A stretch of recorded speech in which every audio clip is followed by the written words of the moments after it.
बिस्मिल्लाहिर्रहमानिर्रहीम। आज हम जावा सीरीज़ के चैप्टर नंबर 3 की बात करेंगे, कंट्रोल स्टेटमेंट्स, और उसमें if and nested if statements को समझेंगे, इनके सिंटेक्स को अंडरस्टैंड करेंगे कि हम प्रोग्रामिंग में कैसे इन्हें यूज़ कर सकते हैं और कब कब इन्हें यूज़ करेंगे। ये बहुत ही इंपॉर्टेंट कंट्रोल स्टेटमेंट्स हैं और नॉर्मली रियल वर्ल्ड एप्लीकेशंस के अंदर बहुत ज़्यादा इनका यूज़ है।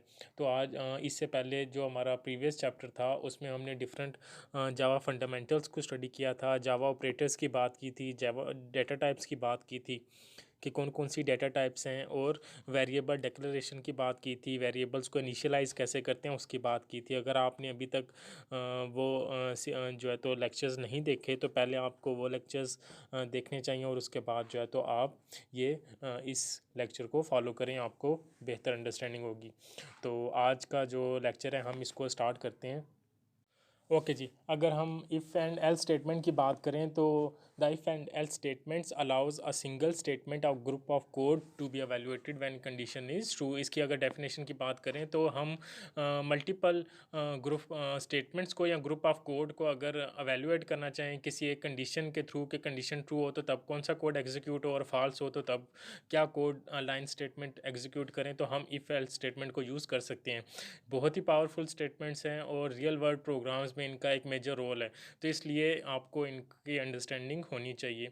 अगर हम इसकी जनरल फॉर्म को डिस्कस करें तो सबसे पहले आपने इफ़ कीवर्ड को मेंशन करना है, फिर आप कंडीशन जो है तो मेंशन करेंगे, उसके पास आपके स्टेटमेंट्स आ जाएंगी और उसके बाद एल्स की कंडीशन, एल्स का कीवर्ड आएगा और उसके बाद स्टेटमेंट्स आएंगी। और ये if is a keyword condition जो आप चेक करना चाह रहे हैं कि जो आपको बूलियन वैल्यू रिटर्न करेगी कि ट्रू है या फॉल्स है। स्टेटमेंट में आप ग्रुप ऑफ कोड डिफाइन करेंगे और एल्स आपका कीवर्ड है, और ये करली ब्रेसिस के अंदर आप ग्रुप ऑफ स्टेटमेंट्स को मेंशन करेंगे, वो स्टेटमेंट जो आप एग्जीक्यूट करना चाह रहे हैं। तो अब इसको फर्दर अंडरस्टैंड करते हैं कि ये इफ़ एल्स स्टेटमेंट काम कैसे करती है।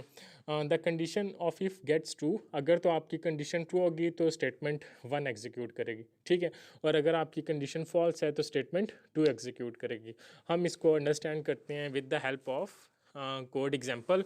तो हमारे पास एक क्लास है डब्ल्यू इफ़, और इस क्लास के अंदर हमने एक इंट वेरिएबल लिया और वेरिएबल इंट परसेंटेज का एक वेरिएबल लिया है जो जिसको हमने इनिशियलाइज़ कर दिया 68 से, और हमने एक इफ़ का जो है तो कीवर्ड यूज़ किया, ठीक है, और इफ़ के कीवर्ड से हम जो है तो इनिशियलाइज़ करना चेक करना चाह रहे हैं कि अगर परसेंटेज ग्रेटर देन और इक्वल्स टू 60 है तो result is pass, otherwise result is fail.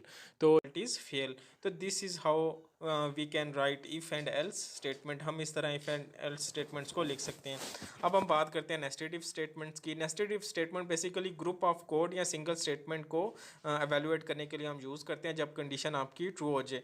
तो नेस्टेड इफ स्टेटमेंट में हम एक से ज़्यादा इफ़ एल्स स्टेटमेंट को यूज़ कर सकते हैं, और ये इफ़ स्टेटमेंट से थोड़ी सी कॉम्प्लेक्स है कि इसमें क्योंकि हमने एक से ज़्यादा कंडीशंस को चेक करने हैं। तो इसको अभी हम एक एग्जांपल के थ्रू समझते हैं कि नेस्टेड इफ स्टेटमेंट्स को हम कैसे एग्जीक्यूट कर सकते हैं। इससे पहले हम इसकी एक जनरल फॉर्म देख लेते हैं कि सबसे पहले हमने एज इट इज़ यहाँ पे लिखा इफ़ कंडीशन और फिर स्टेटमेंट्स आ गई, उसके बाद एल्स इफ़ कंडीशन और फिर उसके स्टेटमेंट आ गई, और सबसे एंड पे हमने लास्ट एल्स लिखना होता है और उसमें एल्स स्टेटमेंट लिख देनी है कि अगर सारी कंडीशंस फॉल्स हो जाएं तो तब हमारी ये एल्स स्टेटमेंट एग्जीक्यूट हो जाए।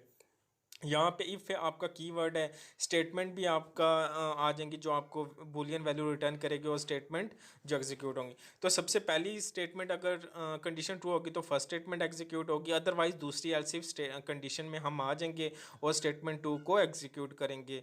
अगर एल्स इफ स्टेटमेंट जो है तो ये भी आपकी फॉल्स हो जाती है, और उसके बाद जो है तो आप एल्स स्टेटमेंट में आ जाएंगे। एल्स स्टेटमेंट आपके सबसे एंड पे एग्जीक्यूट होगी अगर आपने जितनी कंडीशंस डिफाइन की हैं वो सारी कंडीशंस आपकी फॉल्स हो जाएं। तो हम अगर एक प्रोग्रामिंग की एग्जांपल देखें तो हमारे पास एक क्लास है डब्ल्यू नेस्टेड इफ़। तो इसमें हम देखते हैं कि हमारे पास एक इंटीजर वैल्यू है आई, उसको हमने इनिशियलाइज कर दिया -7 के साथ। तो अब हम ये चेक करेंगे कि if I is greater than zero, अगर तो आई ग्रेटर दैन ज़ीरो है तो हम उसको कह देते हैं system dot out dot print line number is positive. ठीक है जी, नंबर क्या पॉजिटिव है। अब हमने उसकी करली ब्रेसिस को ओपन किया, क्लोज कर दिया, उसके बाद हमने else if I is equals to zero, तो हमने बता दिया system dot out dot print line number is zero. Otherwise सबसे एंड पे देखिए हमने एल्स को यूज़ किया और हमने यहाँ पे बताया कि नंबर इज़ नेगेटिव।